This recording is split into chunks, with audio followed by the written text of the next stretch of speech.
مرحبا حبايب، شلونكم؟ اليوم الوصفة مالتنا هي المرقة البانية على طريقتي أنا، الطريقة الخاصة طبخة البانية. هذا عندي لحم غنم هنا، هاي عندي طماطة 3 حبات، هاي عندي نص كيلو بانية يعني أنا منظفتها، وهاي عندي المعجون وهذا الثوم. يعني هن كليتهن 5 مكونات. وعلى طريقتي، احنا العراقيين كل واحد يطبخ شكل، أنا هاي طريقتي الخاصة اليوم راح أطبخها. نصلي على محمد وآل محمد ونبدي اليوم الطبخة مالتنا. هاي حبايب قلبي حنة اللحم مالنا راح أجيب البانية.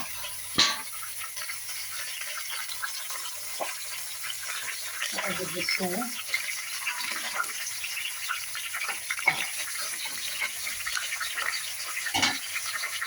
وأجيب هواي جلاس مي.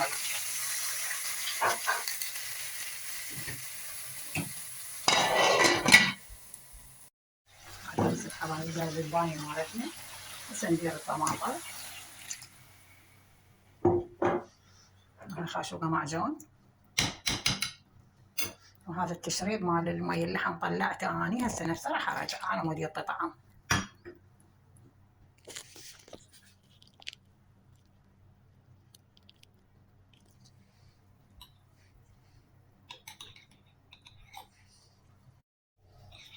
هاي رشة ملح.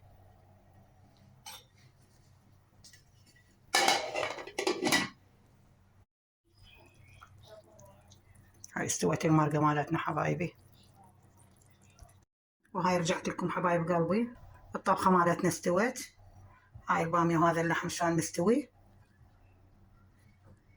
إذا عجبكم الفيديو لا تنسوني باللايك والاشتراك، وسلامكم العافية.